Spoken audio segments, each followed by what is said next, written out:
창세기는 야곱과 에서를 통해서 하나님이 우리를 향하여 먼저 선택하시고 먼저 부르심이 우리에게 있었다는 것을 말씀하고자 하는 겁니다.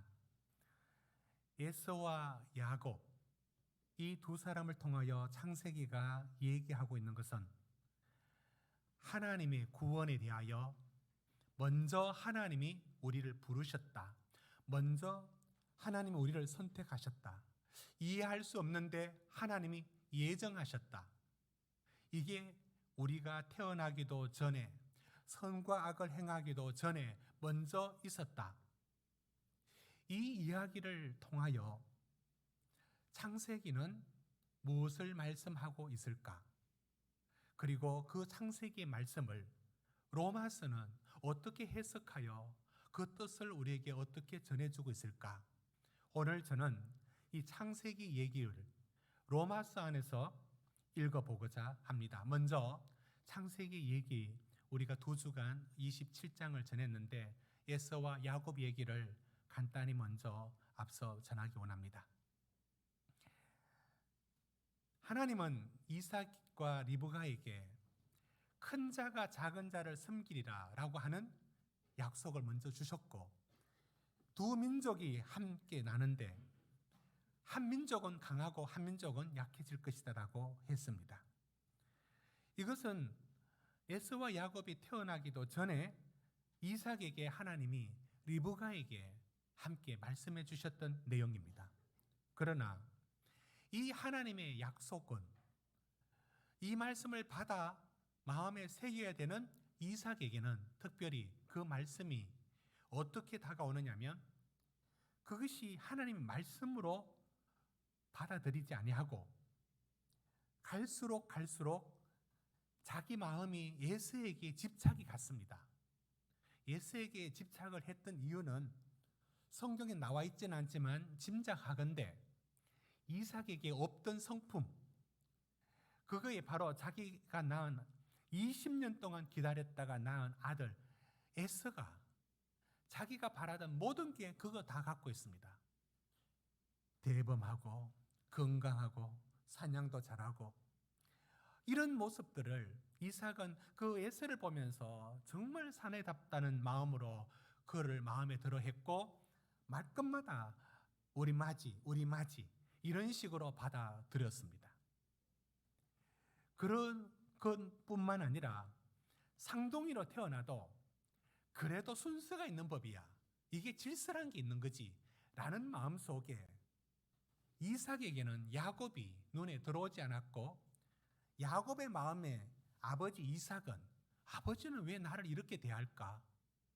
나를 자식으로 보는 거야? 라는 잊혀진 그런 자녀로 자기가 느꼈습니다. 이 많지도 않은 식구들 안에 여러분 건강한 가족은 자녀들이 정말 마음에 드는 자녀도 있고 덜 마음에 드는 자녀도 있지만 건강한 가정은 못나면 못난 대로 사랑하고 잘나면 잘난 대로 사랑하는 게 그게 부모들의 역할들인데 이삭과 리브가는 그러지 못했습니다. 그들은 어떤 마음의 배경인지 성경의 내용들을 몇 가지를 갖고 심리적인 것까지 다루는 건 한계가 있지 않겠습니까? 그렇기 때문에 다는 모르지만 어떤 이유든지 아무튼 이삭에게 그 야곱은 언제나 잊혀진 그런 아들이었습니다. 바로 그런 마음으로 살고 있었기에 이삭은 하나님의 뜻을 뭉개고 말았습니다. 그 말씀을 마음에 새기고 그 뜻이 어떻게 이루어지는가를 그도 순종하며 받들어야 되는데 이삭은 그런 마음이 하나도 없었습니다. 그도 그런 세월을 보내던 어느 날 에서를 불러서 축복하죠. 에서에게만. 아내에게도 말하지 않고 야곱에게도 말하지 않고 에서 너가 사냥해서 별미를 만들어 오면 내가 마음껏 축복하리라 했던 그 축복을 에서에게만 내립니다. 그래서 그 별미를 먹고 마음껏 축복을 했는데 축복을 하고 보니 조금 있다가 또 한 아들이 들어오는데 에서가 들어옵니다. 야곱이 그 복을 가로챘던 겁니다. 이삭은 속았습니다. 그 속은 마음에 그 아내와 야곱을 미워할 수도 있었겠지만 이삭은 속았지만 이 복을 취소시키지는 않습니다. 내가 모르고 예서에게 줄 복을 야곱이 주었다. 그 앞에 건 무효다. 이제는 야곱에게 주는 게 아니라 난 예서에게 줄 거다 라고 이걸 취소시키고 새로운 복을 예서에게 주느냐 하면 그렇지 않습니다.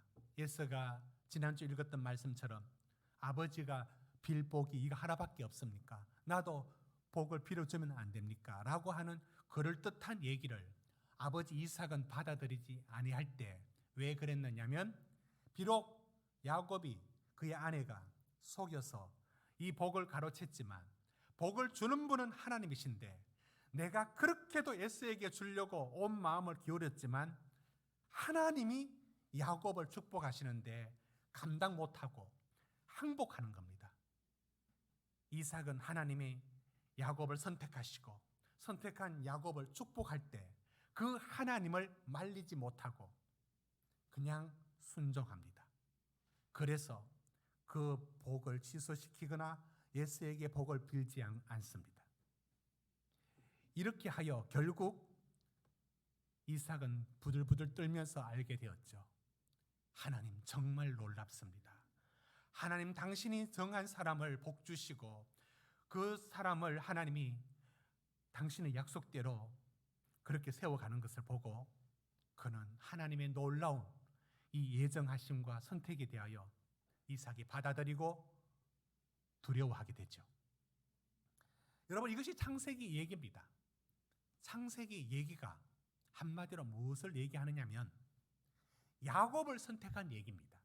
하나님이 쌍둥이인데 둘 중에 하나를 선택했다는 얘기의 초점은 그럼 에서는 버렸느냐 그게 있는 게 아니라 하나님이 무슨 말씀을 하느냐면 하나님의 구원에 대하여 하나님이 누구를 구원할 때 그 구원의 기준이 무엇을 잘하거나 선하거나 그가 어떤 일을 공로를 했거나와 상관없이 그것과 상관없이 하나님의 구원은 먼저 그를 선택하시고 선택한 그를 하나님이 구원의 백성으로 만들어 간다.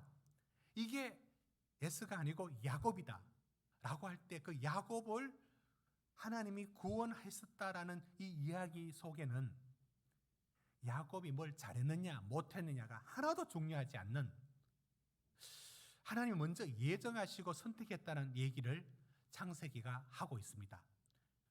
제가 던지는 질문은 이겁니다. 하나님은 왜 구원을 이렇게 해야 그 구원을 이루어 갈 수 있다고 이런 방법 외에는 없을까? 야곱이 아주 선하게 살아서 구원을 얻을 수는 없을까? 왜 그럴까? 왜 하나님이 먼저 부르시는 이 방법을 사용했을까? 여러분, 바로 이 질문을 던진 후에 로마서에서 그 답을 찾아가고자 합니다. 로마서는 에서와 야곱의 얘기를 다루고 있습니다. 그리고 그 얘기를 바탕으로 우리에게 왜 하나님이 그 방식으로 구원을 했는지, 왜 먼저 선택하는 이 예정과 선택 그 부르심이 구원의 조건에서 먼저인지, 왜 그런지, 왜 그래야 하는지를 로마서는 어떻게 설명하고 있고 이 로마서에서 에서와 야곱을 어떻게 다루는가를 우리가 먼저 읽어보려고 하는 겁니다. 여러분이 지금 로마서를 펼치고 있어야 맞습니다. 창세기는 읽었고 덮었습니다. 지금 로마서를 펼쳐야 됩니다. 여러분 로마서 오늘 펼쳐놓고 오늘 말씀을 지금부터 들어야 합니다. 로마서 9장으로 갑니다. 로마서 9장 10절입니다. 로마서 9장 10절. 오늘 성경을 찾아서 읽으면서 우리 같이 읽어갑니다. 로마서 9장 10절부터 11절까지 12절까지 시작. 그뿐 아니라 또한 리브가가 우리 조상 이삭 한 사람으로 말미암아 임신하였는데 그 자식들이 아직 나지도 아니하고 무슨 선이나 악을 행하지 아니한 때에 택하심을 따라 되는 하나님의 뜻이 행위로 말미암지 않고 오직 부르시는 이로 말미암아 서게 하려 하사 리브가에게 이르시되 큰 자가 어린 자를 섬기리라 하셨나니 여기까지 여러분 보십시오. 로마서는 이 에서와 야곱의 얘기를 갖고 무슨 얘기를 하느냐면 11절 다시 보십시오. 이것이 그가 태어나기도 전에 무슨 선이나 악을 행하기도 전에 하나님의 뜻이 행위로 말미암지 않고, 여기서 행위란 말은 그 사람이 어떤 행동을 보고 이런 겁니다. 그게 아니고 오직 부르시는 하나님이 먼저 부르시는 하나님으로 인하여 야곱이 선택되었습니다. 이걸 로마서가 말하고 있습니다. 왜 그래야 했을까요? 왜 그렇게 하셨습니까? 그러니까 이것은 그가 뭘 잘했느냐 못했느냐가 아니라는 겁니다. 자, 앞으로 갑니다. 로마서 3장으로 가십시오. 로마서 설교할 때 우리가 이 부분을 다루었지만 우리 다시 살피는 겁니다. 로마서 3장. 그래서 창세기 그 에서와 야곱 얘기를 어떤 식으로 가져오느냐면, 하나님이 그가 착하고 그가 무엇을 하느냐가 아니라 먼저 부르신 하나님이 먼저다. 이걸 먼저 말씀을 했습니다. 3장 24절 보십시오. 그래서 이것을 뭐라고 표현하느냐면 3장 24절, 자 같이 읽습니다. 시작. 그리스도 예수 안에 있는 속량으로 말미암아 하나님의 은혜로 값없이 어렵다 하심을 얻은 자 되었느니라. 그래서 이것을 은혜다, 값없다, 이게 공짜로 얻은 것이다, 이건 하나님의 은혜로 된 것이다. 야곱이 선택된 것은 야곱이 잘나서가 아니라 하나님의 은혜다, 값없이 된 것이다. 이걸 뒤로 가서 4장 6절 보십시오. 4장 6절 시작. 일한 것이 없이 하나님께 의로 여기심을 받는 사람의 복에 대하여 다시 말한 바, 일한 게 없어요. 야곱이 잘한 게 없습니다. 에서가 그러면 나빠서 그것도 아닙니다. 그 이전에 하나님이 먼저 부르시고 선택했다는 게 먼저입니다. 이걸 로마서가 이렇게 말하고 있습니다. 왜 이렇게 말할까요? 일단은 이렇게 말하는 이유는 무엇이냐면, 구원에 있어서 인간이 선하게 살았거나 무엇을 해야 도를 깨우쳤거나 선행을 했거나 심지어 율법을 잘 지켰거나 이런 것으로 구원을 얻는 것이 아님을 창세기 얘기를 로마서는 그렇게 이제 받아들이는 겁니다. 사람이 자기 힘으로 또는 종교의 힘을 갖고 오체 투지, 땅이 엎드려 무릎이 닳도록 티베트 성지로 올라가면서 골병이 되도록 온몸을 다 바쳐서, 온 정성을 다 바쳐서 거기에 무슨 구원이 있는 것처럼, 거기에 무슨 새로운 세계가 열리는 것처럼 없습니다. 무릎이 100번을 달아 없어져도, 인간이 그 어떤 것을 하여도 그것으로, 성경은 말하면 그것으로 하나님 앞에 얻을 구원이 없다는 것을 말합니다. 구원은, 출발은 하나님이 먼저 선택하시고 먼저 부르셨다는 야곱의 얘기를 가져온 겁니다. 자, 그러면 이삭의 가족을 한번 생각해 보십시오.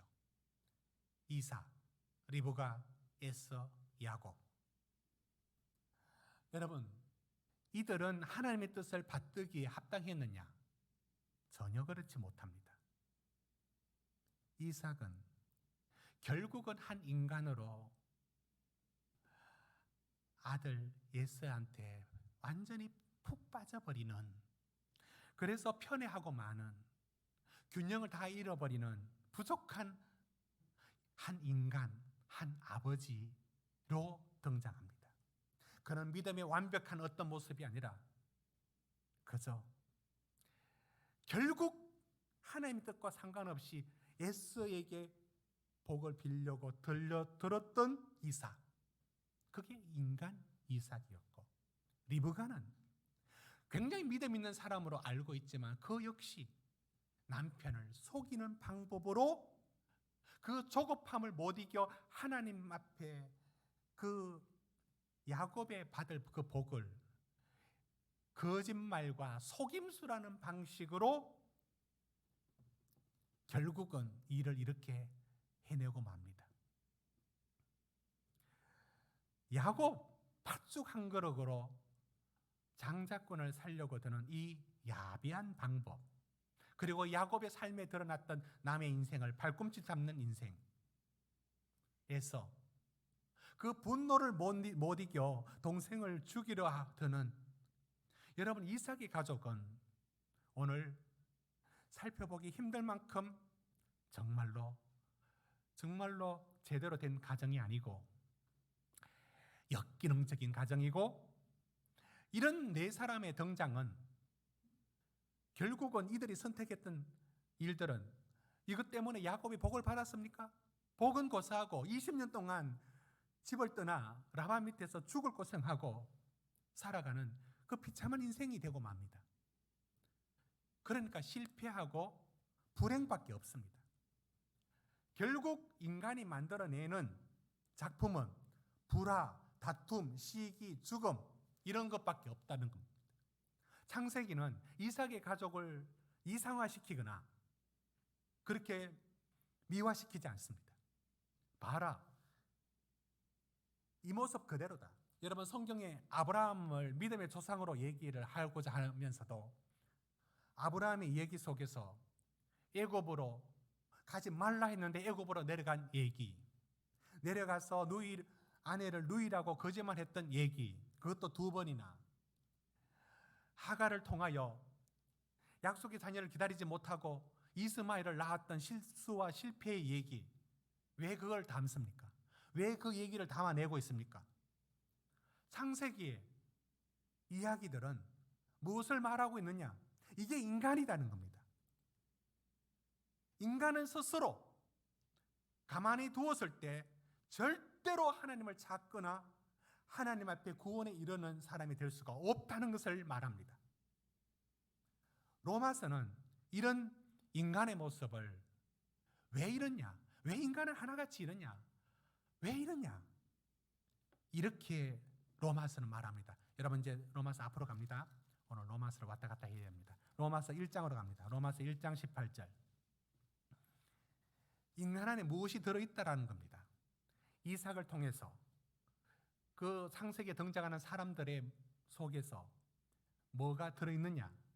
그 속에 인간이, 타락한 인간, 죄된 인간을 말하고 있습니다.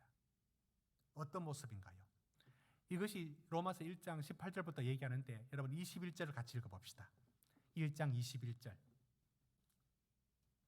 같이 읽습니다. 시작. 하나님을 알되 하나님을 영화롭게도 아니하며 감사하지도 아니하고 오히려 그 생각이 허망하여지며 미련한 마음이 어두워졌나니, 항상 허망하고 항상 미련하고. 22절. 그런데도 자기는 똑똑한 채 합니다. 23절. 하나님을 섬긴다고 폼 잡는데 결국은 우상 섬깁니다. 그게 인간입니다. 24절. 하나님을 마음에 두기를 싫어합니다. 28절. 하나님 마음에 두기 싫어하여 온통 그 안에 들어있어 나오는 게 뭐냐면 29절 보십시오. 모든 불의, 추악, 탐욕, 악의, 시기, 살인, 분쟁, 사기, 악독, 온갖 것들이 누구 안에? 인간 안에 들어있습니다.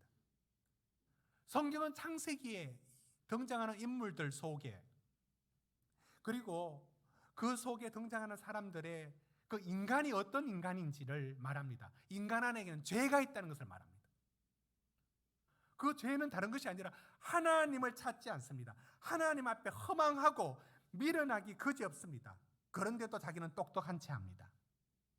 이게 인간이라고 말합니다. 다시 말합니다.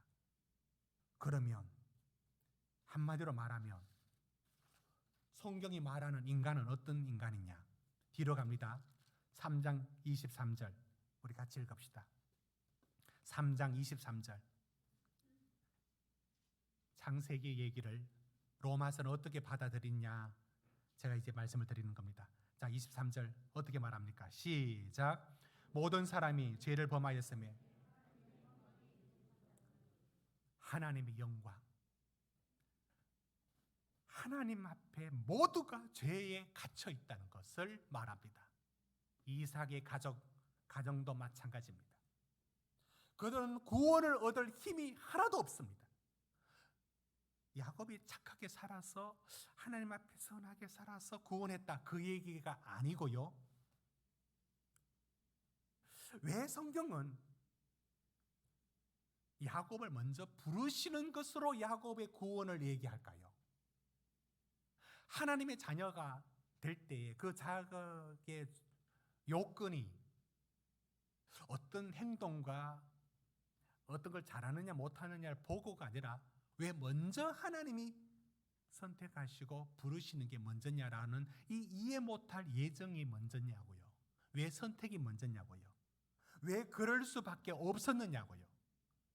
그렇지 않고는 야곱이 구원을 얻지 못하고 하나님이 구원은 왜 이런 방식으로 이루어지느냐고 제가 던지는 질문인 겁니다. 그걸 로마서는 말해줍니다. 왜냐하면 그 누구도 모두가 죄에 갇혀 있고 죄에 묶여 있고 나오는 결과물은 죄밖에 없고 하나님을 향하여 허망하고 미련한 것밖에 없는 게 그 절대로 그 스스로는 하나님 앞에 구원에 이를 수 없는 사람이었기에 하나님의 구원은 이해가 온전히 되지 않지만 예정으로 먼저 부르신 그를 구원의 백성으로 만든다라고 말하는 이 논리적으로 이해가 안 되는 얘기를 하나님이 구원에서 등장시키는 이유가 무엇이냐고요. 왜 그렇게 하느냐고요. 이유가 있습니다. 그걸 바로 오늘 동일하게 우리를 구원하실 때는 하나님이 다른 방법을 쓰지 않습니다. 우리가 어떤 것을 보고 하나님이 구원하신다 이런 식으로 하나님의 구원을 얘기하지 않습니다. 3장 21절 22절을 읽는데요. 하나님의 구원 방식은 이것입니다. 자, 21절 22절 시작. 이제는 율법 외에 하나님의 한 의가 나타났으니 율법과 선지자들에게 증거를 받은 것이라. 곧 예수 그리스도를 믿음으로 말미암아 모든 믿는 자에게 미치는 하나님의 의인이 차별이 없느니라. 여러분, 그래서 예수인 겁니다. 오늘 대강절에 왜 예수냐고요? 왜 하나님은 예수를 보내주셔서 그 예수를 받아들이는 것으로 우리를 구원합니까? 이건 낯선 일이 아니에요. 이런 구원의 방식이 낯선 게 아니라 좀 전 제가 질문했지 않습니까? 하나님은 야곱은 왜 이런 식으로 구원을 하느냐고요. 야곱을 구원할 때 선택은 야곱의 행동 보고 너 자격 있어 해서 너 멀었어 이게 아니라 먼저 야곱을 선택하셨습니다. 이게 말이 되느냐고요. 말이 안 되지 않습니까? 그래서 말이 안 되니까 그 방법을 은혜로 값없이 일하지 않고 얻었다라고 로마서가 그렇게 표현을 해서 말해주고 있지 않습니까? 왜 그러냐고요. 왜 그런지 다 이해할 수가 없지 않습니까? 그와 같은 일이 예수를 통해서만이. 여러분 21절 다시 보십시오. 율법과 선지서에 이미 하나님이 처음부터 이 약속을 하셨습니다. 22절 보십시오. 예수 그리스도를 통하여 하나님은 오직 예수 그리스도를 통하여서만이 우리를 하나님의 자녀와 구원으로 이끄십니다. 오직 예수 그리스도를 통하였으마니. 어떻게? 그럼 어떻게 그 예수를 통해서 된단 말인가? 어떻게 했냐면 보십시오. 22절. 믿음으로. 여러분, 믿음으로는 말을 오늘도 오해하는 분들이 있어요. 이제는 행위로 구원받는 게 아니야. 행위로 구원 얻을 사람이 없대. 그래서 믿음으로 얻게 됐대. 맞는 말이 다 맞는 말이에요. 그럼 믿음으로 얻게 된 게 뭔데? 아주 편리해졌네. 그래서 믿기만 하면 돼. 그래, 믿기만 하면 돼. 그러니까 값없이 된 거야. 그것도 맞는 말이네. 점점 있는 말을 끌어들여가지고 믿음을 이런 식으로 오해를 합니다. 마치 제가 어렸을 때 저희 어머니와 누님들이 빨래를 하려고 동네 빨래터에 이불을 이고 가서 거기에 빨래 방망이로 막 두들겨서 빨래를 하고 들고 오는 그런 것을 본 장면이 기억에 남아 있습니다. 그때 빨래하면 그 찬물에 이렇게 두들겨서 그거를 이렇게 빨래하고 해서 담아두면 곧바로 얼어붙어서 이게 한 덩어리가 됩니다. 그럼 오면 집에 그걸 그대로 들고 오면 제가 이걸 막 뜯어서 이렇게 양지 바른 그 빨랫줄에 널었던 기억이 납니다. 그러던 것이 요즘은 세탁기라는 감사한 기계가 들어와서 세탁기에 넣기만 하면 빨래가 됩니다. 근데 많은 남자분들이 거기 넣는 걸 그렇게 힘들어 한다고 들었습니다. 저만 그런지 몰라도. 그것뿐만 아니라 이제 건조기도 나와서 세탁 후에 건조까지 다 됩니다. 얼마나 편리해졌는가. 여러분, 이런 것처럼 믿음을 이런 식으로 이해를 해요. 이제는 행위 같은 거 필요 없어. 그저 예수를 믿습니다 하면 된대요. 믿습니다. 얼마나 자동인 거예요. 자동. 이렇게 말하고 있습니다. 이건 엄청난 오해입니다. 믿음은 행위가 어려워서 간편해진 그런 자동화 기기가 아닙니다. 믿는다는 표현을 똑같은 말이 하나님의 은혜로라는 말과 동의합니다. 여기서 믿음이란 것은 그 예수를 받아들인다는 겁니다. 그 예수를 받아들인다는 거예요. 그 예수를 내가 받아들인다는 말을 믿음이란 말로 내가 하는 무엇이 아니라 나는 할 수가 없는데 예수를 받아들인다는 겁니다. 그러면 그 예수가 무엇을 한단 말입니까? 그 예수가 무엇을 한다고요? 그 예수가 지식과 교훈이라면 내가 무엇을 한다 이렇게 받아들인다는 그게 아니라 이제 한 구절 말씀이 더 필요한데요. 여러분 로마서 8장으로 가십시오. 마지막 한 절을 더 찾습니다. 로마서 8장 1절 2절 8장 1절 2절 시작. 그러므로 이제 그리스도 예수 안에 있는 자에게는 결코 정죄함이 없나니 이는 그리스도 예수 안에 있는 생명의 성령의 법이 죄와 사망의 법에서 너를 해방하였습니다. 여러분 이게 무엇이냐면 이삭 가족 야곱 누구를 봐도 하나님 앞에 의롭게 받아들여질 만한 구원의 자리에 올 사람은 아무도 없습니다. 아니 심지어 아브라함까지도 없다고요. 그걸 로마서는 말합니다. 모두가 하나님 앞에 허망하고 밀어낸 죄에 빠져서 그렇다. 그 모습을 진단하는 겁니다. 그럼 어떻게 하느냐? 그 구원을 창세기에서는 예정했다라고 하는 정말 이해 안 되는 하나님의 예정론을 갖고 야곱의 구원을 설명했지 않습니까? 그게 이해됩니까? 사실 이해 다 되는 건 아니지 않습니까? 그 방식을 왜 사용했느냐? 동일하게 오늘도 하나님이 우리를 자녀로 선택할 때는 정말 오직 방법 하나밖에 쓰지 않습니다. 예수를 받아들이는 그걸 믿음이란 말합니다. 예수를 받아들여는 그 사람이 하나님이 구원하시고 그 사람을 통하여, 예수를 통하여만이 하나님의 구원을 이룹니다. 왜? 여러분, 그 7장 22절 23절 한번 보십시오.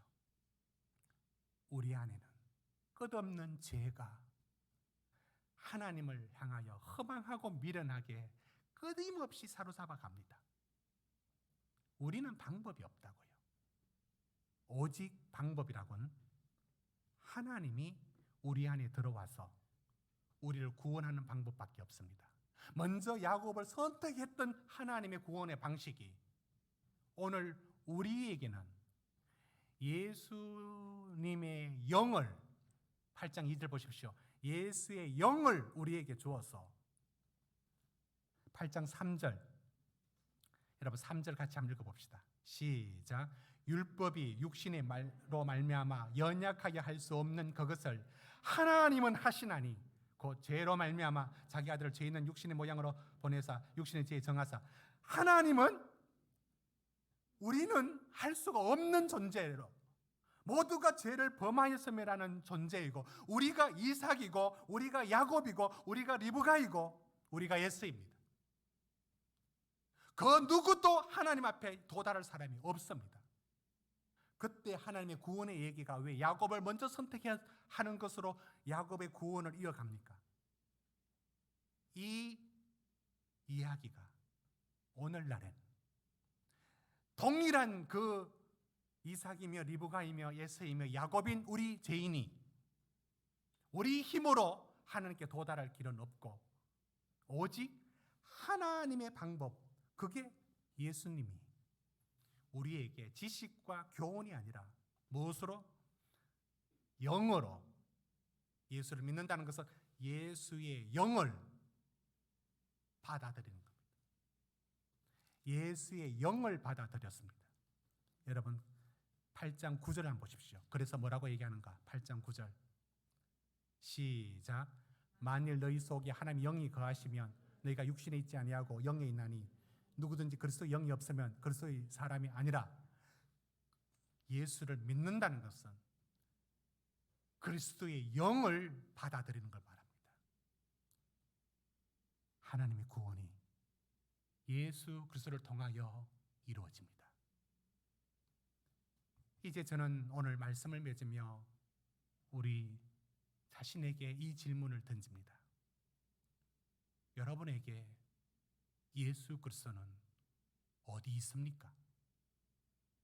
아직도 문 밖에 서 있습니까? 여기서는 문 밖은 예수를 지식과 교훈과 그 나사렛의 예수를 내가 믿는다라는 어떤 그런 지식으로 예수를 갖고 있는 분이 있습니까? 그건 저는 문 밖에 세워두신 그리스도입니다. 예수는 성령으로 너희 안에 그리스도가 거하여야 그 영으로 말미암아 죄를 이기고 하나님의 자녀의 길을 갖는 구원의 백성의 길이 됩니다. 우리에게 예수는 어디 있습니까? 예수의 영이 여러분 안에 역사하고 예수의 영에 붙들려 이 세상에 하나님의 구원의 백성의 길을 걷고 있습니까? 아니면 아직 그 예수를 아직 체크하고 있습니까? 아직도 내가 내 삶의 모든 걸 바칠 수 있는지 없는지를 아직도 더 검토 대상으로 두고 있습니까? 아직도 저기 바깥에 두고 있습니까? 성탄절을 한 주 앞둔 우리에게 하나님이 야곱을 선택했다는 이 놀라운 얘기는 오늘 우리에게도 동일하게 적용됩니다. 예수 그리스도를 통해서만이 하나님이 우리를 자녀로 삼아 가십니다. 예수 그리스도만이 유일하게 하나님의 자녀가 되는 길이 됩니다. 그 예수가 우리에게는 어디에 있는 것입니까? 기도하시겠습니다.